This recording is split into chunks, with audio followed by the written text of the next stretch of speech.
Hola Joaquín, soy el Casey. Vaya pasada al concierto, ¿no? El 2 de diciembre en el Teatro Principal. Vaya puta pasada, hermano. 50 años de carrera.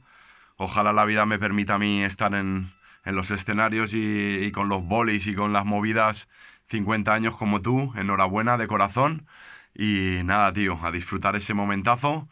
Y como dijo Tina Turner, you are simply the best. Hermano Joaquín, Freddy desde Santo Domingo, encantadísimo de poder dirigirme a ti en esta calidad de amigo para desearte muchas felicitaciones en este 50º aniversario de tu arte. 50 años dándonos arte, ese que te sale de los costados. Mucho gusto, hermano, felicidades.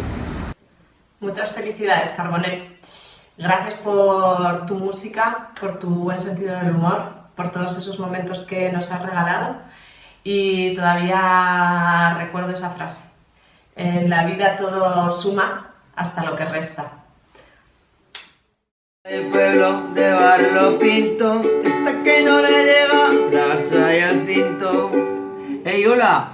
Nada, un saludo por el 50 aniversario de el gran cantautor referente de todos nosotros, los cantautores de la Ribera. Vamos ahí. Joaquín Carbonell es un contador de historias y es un hombre que nos emociona porque le encanta hablar de la gente, hablar del humor y sobre todo porque tiene un gran cariño a los seres humanos y a esta tierra. Y además es bastante divertido, aunque le pese.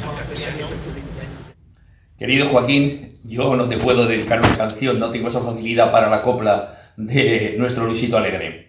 Tampoco puedo escribirte el artículo que merecerías, una columna, porque me acabo de jubilar, ya lo sabes.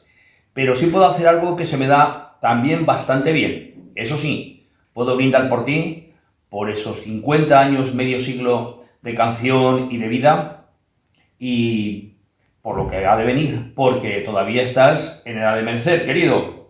Salud y música. Hola Joaquín. Cualquiera no puede presumir de llevar 50 años sobre los escenarios. Mi gran enhorabuena. Nos vemos el día 2 en el Teatro Principal.